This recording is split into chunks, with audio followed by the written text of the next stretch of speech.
Halo, saya dengan Dina Panjaitan dengan nomor NIM 211202007 dari Universitas Undira, Ilmu Komunikasi. Kali ini saya mau membawakan pertemuan 1 ruang lingkup sosiologi komunikasi.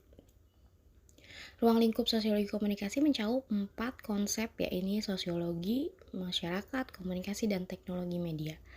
Sosiologi adalah berasal dari bahasa Romawi yaitu sosius dan Yunani logos, yang artinya berasal dari gabungan dua istilah ini, dimaknai sebagai tentang berkawan, berteman, berserikat, atau ilmu tentang masyarakat.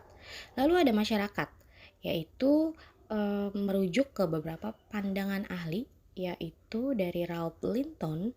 Dia memiliki pemahaman bahwa masyarakat merupakan sekelompok manusia yang hidup dan bekerja selama cukup lama. Lalu ada Selo Sumarjan mengatakan bahwa masyarakat adalah orang-orang yang hidup bersama yang menghasilkan kebudayaan. Lalu ada komunikasi. Komunikasi ini adalah berasal dari bahasa Latin, yaitu communicatio. Konteksnya dimaksudkan ialah sama dengan makna. Kesamaan makna ini terjadi ketika adanya kesamaan pandangan antara orang-orang yang terlibat. Lalu yang terakhir adalah teknologi komunikasi, yaitu saluran atau wadah atau channel yang digunakan untuk berkomunikasi dengan orang lain. Dalam pertemuan kedua, kita membahas tentang teori-teori sosiologi komunikasi. Ada teori sosiologi komunikasi, yaitu sebuah sudut pandang luas dalam sosiologi dan antropologi yang berupaya menafsirkan masyarakat sebagai sebuah struktur dengan bagian-bagian yang saling berhubungan. Lalu yang kedua adalah teori interaksi simbolik.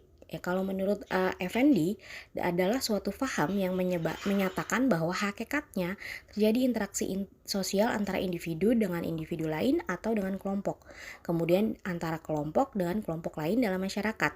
Ini adalah komunikasi, suatu kesatuan pemikiran di mana sebelumnya pada diri masing-masing terlibat berlangsung internalisasi atau pembatinan. Yang ketiga adalah teori social exchange. Teori ini memandang hubungan berdasarkan unsur ganjaran dan pengorbanan atau keuntungan yang didapat dari saling mempengaruhi. Sedangkan dalam pertemuan ketiga, kita membahas tentang komunikasi sebagai proses interaksi simbolik. Auguste Comte mengemukakan mengenai struktur dinamis dalam masyarakat. Struktur dinamis ini dilihat memiliki kemiripan dengan proses sosial.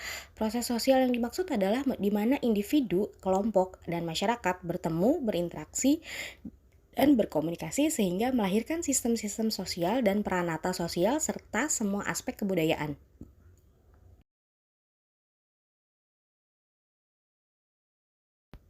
Dan dalam pertemuan keempat, sosiologi kalayak.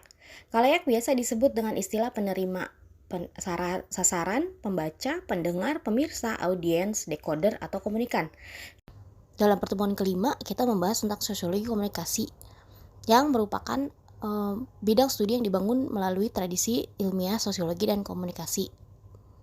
Adapun karakteristiknya, komunikasi yaitu komunikator, isi, pesan, sarana, dan komunikan. Dalam pertemuan ke-6, aktivitas komunikasi massa, yaitu proses dalam berkomunikasi yang merupakan sebuah kegiatan seseorang atau sekelompok orang untuk memperoleh informasi. Efek komunikasi massa dalam pembentukan realitas sosial dibentuk ketika informasi diberikan status yang sama sebagai pengamatan langsung dari realitas fisik. Dalam pertemuan ke-7, kita membahas tentang komunikasi massa sebagai sistem sosial dan peranata sosial. Kita bisa menyebut secara bergantian peranata sosial dengan istilah institusi sosial. Secara awam, umumnya orang menyamakan institusi sosial juga disebut lembaga sosial. Pertemuan 9, efek sosial komunikasi massa. Efek komunikasi massa banyak dijumpai dalam keseharian kita. Contohnya adalah pilihan cara berbusana yang sebagian besar kita lihat dari model berpakaian selebritas yang kerap muncul di televisi. Banyak penelitian yang telah dilakukan untuk membuktikan bahwa media merupakan penyebab bagi dampak sosial.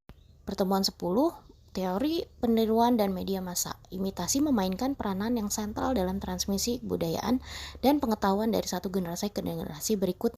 Kerangka teoritis yang mengemukakan bahwa kecenderungan untuk meniru orang lain adalah suatu yang dipelajari atau learn. Pertemuan 11, media massa atau proses sosialisasi. Sosialisasi adalah sebuah proses penamaan atau transfer kebiasaan atau nilai dan aturan dari satu generasi ke generasi lainnya dalam sebuah kelompok atau masyarakat. Media dianggap sebagai agen sosialisasi dalam hal ini.